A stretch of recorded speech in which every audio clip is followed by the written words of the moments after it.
Hey guys, how you doing? Back at you again with another review on the channel, and today we will be talking about The Smashing Machine, the solo directorial debut from Benny Safdie, written and directed by him, starring Dwayne Johnson as Mark Kerr and his girlfriend slash wife Dawn, played by Emily Blunt. And this kind of traverses some of the highlights of Mark Kerr's career as an MMA fighter in the UFC, and of course his whole tenure at the Pride tournament in Japan.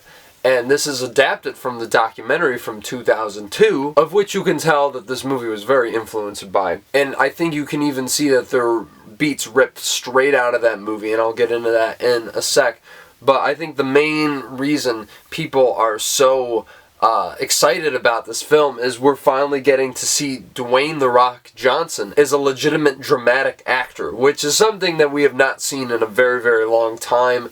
As you all know, he's kind of been playing the same roles from years to years in all these movies that no one really particularly cares about. I feel like that this is, to him, what this moment was for McConaughey about 12 years ago. Now, granted, I think McConaughey definitely went all the way, and I think had a little bit more legs to move on, so to speak, because, you know, he won the Oscar for Best Actor, and he was in a bunch of other great stuff leading up to that, like Mud and like The Lincoln Lawyer. So I feel like he doesn't have quite that same trajectory, but I really do think that Dwayne Johnson is exceptional in this. This is the best you will ever see him in any movie, at least in this point in time. And I just think that he embodies the mannerisms of Mark Kerr, the cadence of his speech so perfectly. Sure, when you're first watching the movie, you do realize that it is Dwayne Johnson, but I think he really disappears under all of Kazuhiro's makeup. But I don't even think that that's necessarily a fault against his performance, because I truly do think he is doing some transformative work here, especially when you get to the end of the movie where he's more shaved, more like The Rock that we've known throughout the years. I still think that he is kind of lost in that character, and I still bought that he was Mark Kerr from point A all the way to point Z. So I really do think that Dwayne Johnson here would be deserving of an Oscar nomination. Yet again, the field is a little crowded this year, but I certainly wouldn't be upset if on Oscar morning we found out that Dwayne Johnson was an Academy Award nominee. But who's to say what exactly is going to happen? I think he's going to campaign very, very hard for this movie, and it's sad to see the disappointing box office numbers from this past weekend. Doesn't really give me a whole lot of confidence for what kind of legs this movie has going forward, but I do think that Dwayne Johnson's got the juice, and I literally cannot wait to see what he does next in this new phase of his career, because I really do think that, especially after seeing this, he is someone who could absolutely, have a very, very solid career as a truly great dramatic actor. And then, of course, you have Emily Blunt in this as his girlfriend Dawn, at the time on and off again girlfriend. And, you know, I know people have had problems with her character, and I'll get into that in a little bit, but she is absolutely, like, on fire here. I mean, she is dynamite every time she is on screen. So unpredictable, so chaotic. It really does give her a lot to do, from a dramatic standpoint, even if I think there could have been a little bit more writing defining her character. I think that this is one of Emily Blunt's best performances. I mean, I like her in this more than I do in Oppenheimer. So she got nominated for that one. And I don't think it's out of the cards for Emily Blunt either to get her second Best Supporting Actress nomination for this. I just think that one of the big issues people are having with this movie is how she's portrayed. I mean, and yet again, I don't know how Dawn herself is feeling about this, but this is why I'm glad I watched the documentary, for all this context, to understand how Mark Kerr functions as a person, how he speaks, all that stuff, because I also got a sense of her personality in the documentary.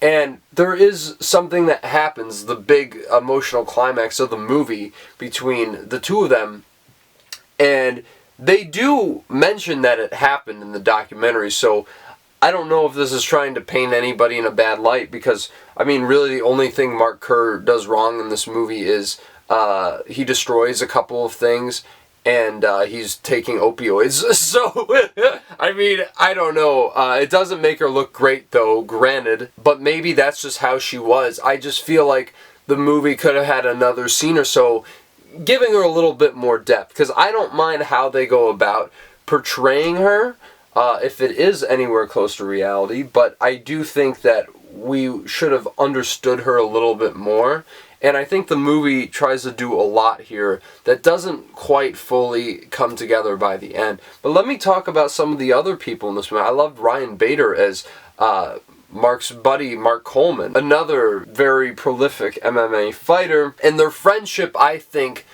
was really the true selling point of this movie. I feel like whenever this movie focused on the bond between the two of them, I was really, really emotionally locked in, which wasn't to say that I wasn't engaged throughout this entire movie, because I absolutely was, but I really, really loved his work in this. Also, Bas Rutten is really, really great in this. He kind of plays his trainer later on in the movie, and he gets some very unexpectedly funny comedic moments. He's definitely a standout of this cast, and I really like that they cast professional fighters as, you know, for the actors in this movie. It really does give it not necessarily a sense of authenticity, but it does come across that way.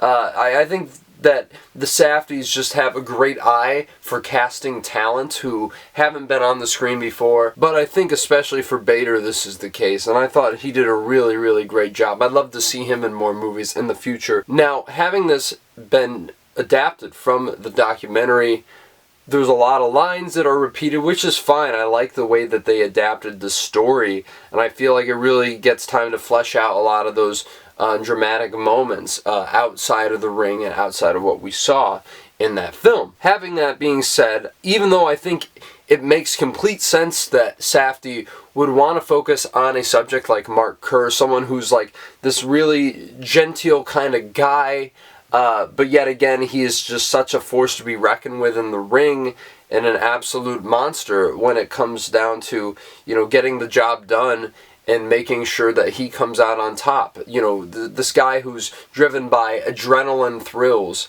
I think that juxtaposition is very, very interesting, but I feel like he doesn't do a whole lot to dive much deeper into what we already knew about him. And yet again, not everybody's seen the documentary, and so a lot of these points do come across, I'm sure, very well if you haven't seen it, but at the same time, this movie also follows similar beats that we've seen in sports biopics like this. Even though it's on the ground, somewhat cinema verite style, definitely makes it feel a little less cliche. It still has a lot of the trappings of a traditional biopic wrapped around it.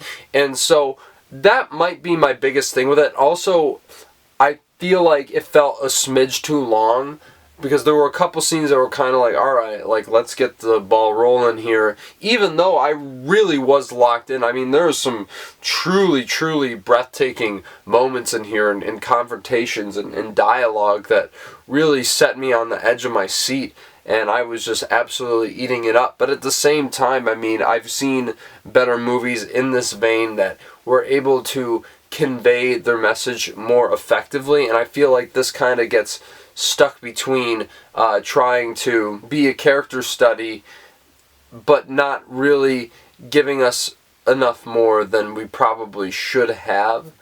And yet again, I do think that this is absolutely worth a watch just for the performances alone, especially Dwayne Johnson. But look, I mean, you've seen movies of this ilk before. This isn't anything necessarily new, except the fact that Benny Safdie is out on his own now, and I'm happy to see that. You know, he seems like a pretty chill guy, and you know, very talented guy at that, you know, when it comes to acting, when it comes to filmmaking. So I really wish this movie the best of successes going forward in these next couple weekends, but we'll see how it all pans out.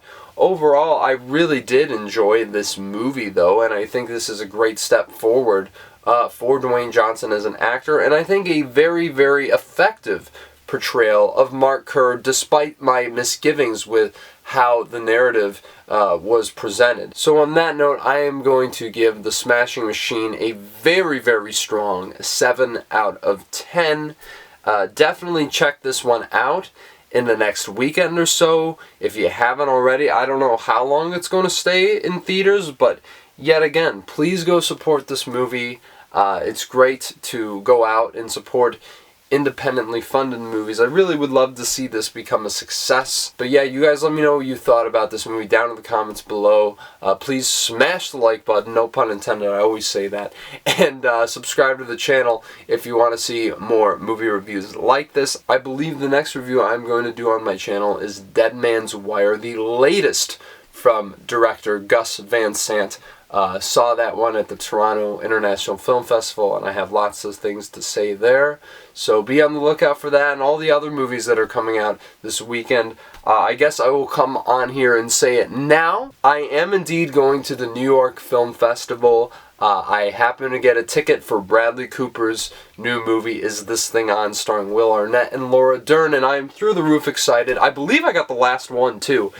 So it's definitely something I'm very grateful to have the experience to be able to go and see. So you should have a review for that sometime within the next couple of weeks. But yeah, I'm going to see a lot of movies this upcoming weekend, so bear with me. I'm going to be a little bit busy, and trying to get them out might be a little tough. But rest assured, there's a lot of great movie reviews coming your way very, very soon. And until then, I will talk to you guys in the next one.